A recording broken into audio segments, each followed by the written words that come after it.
kabar buruk jika Papua lepas dari NKRI.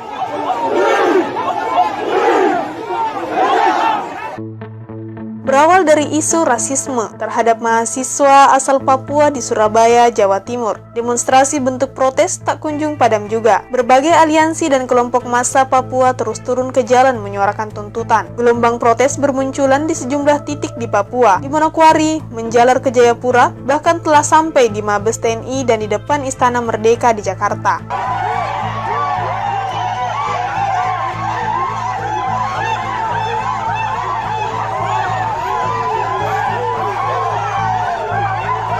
Sisi buruknya, isu rasisme yang awalnya digaungkan, belakangan ditunggangi secara nyata oleh suara-suara kelompok Papua Merdeka, mengibarkan bendera bintang kejora, meneriakkan Papua Merdeka, hingga menuntut referendum.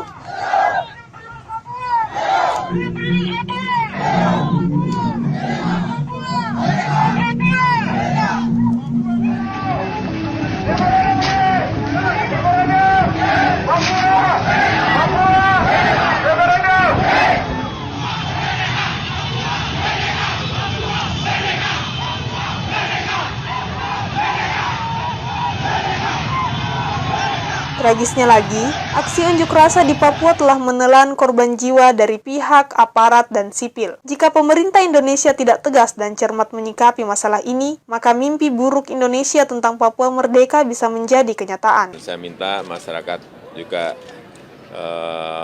tenang, tidak melakukan tindakan-tindakan yang anarkis.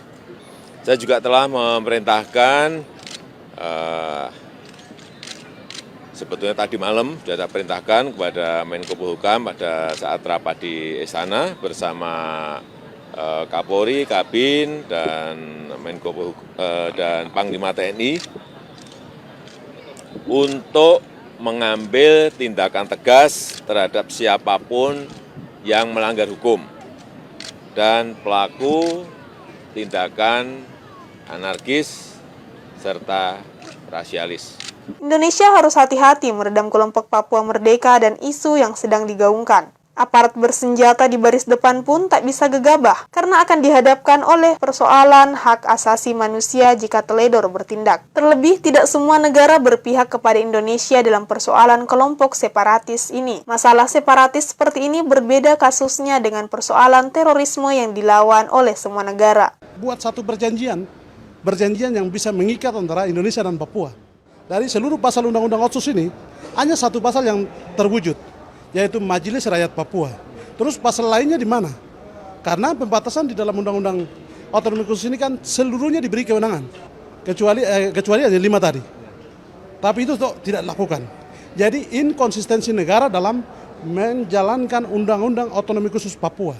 Seumpama mimpi buruk Indonesia menjadi nyata dengan Papua Merdeka, maka banyak kemungkinan imbas negatif terjadi pada kedua pihak yang akan berpengaruh besar pada semua sektor, dari ekonomi hingga pertahanan negara. Poin besarnya, Indonesia akan kehilangan salah satu pemasukan konsisten triliunan rupiah dari tambang Grasberg atau Freeport yang juga akan berimbas buruk pada hubungan Indonesia dan Amerika Serikat. Jika Papua Merdeka, Indonesia tak berhak lagi campur tangan soal Freeport. Dan pasti Amerika Serikat akan meradang karena kontraknya rugi besar. Ini akan otomatis akan berdampak, banyak sedikit ini akan berdampak. Walaupun itu adanya di Papua, karena Papua itu adalah bagian dari negara kesatuan Republik Indonesia, pasti akan berdampak. Makanya harus segera polisi dan TNI dan semua aparat harus segera mengatasi dengan baik. Tak hanya tambang emas melimpah, julukan kepingan surga yang didapatkan Indonesia pun cacat, karena hilang sudah salah satu penyokong terbaiknya jika Papua merdeka. Kertens Piramid, hingga Raja Ampat, yang menyumbang banyak pemasukan untuk daerah dan negara, otomatis lenyap dari daftar objek alam Nusantara. Namun, bagi masyarakat Papua, perlu dipertimbangkan bahwa modal tambang emas dan pesona alam saja tidak akan cukup menjadikan sebuah negara menjadi hebat. Butuh banyak aspek yang perlu diperhatikan, tak cuma tentang pemasukan dan kekayaan alam, pendidikan, pembangunan, dan infrastruktur, sampai aspek militer wajib sebagai dasar kuat untuk menjadi negara aman dan nyaman. Sebab tanpa semua itu, Papua yang merdeka akan gampang diintervensi oleh negara besar lain yang ujung-ujungnya justru memecah belah masyarakat Papua itu sendiri.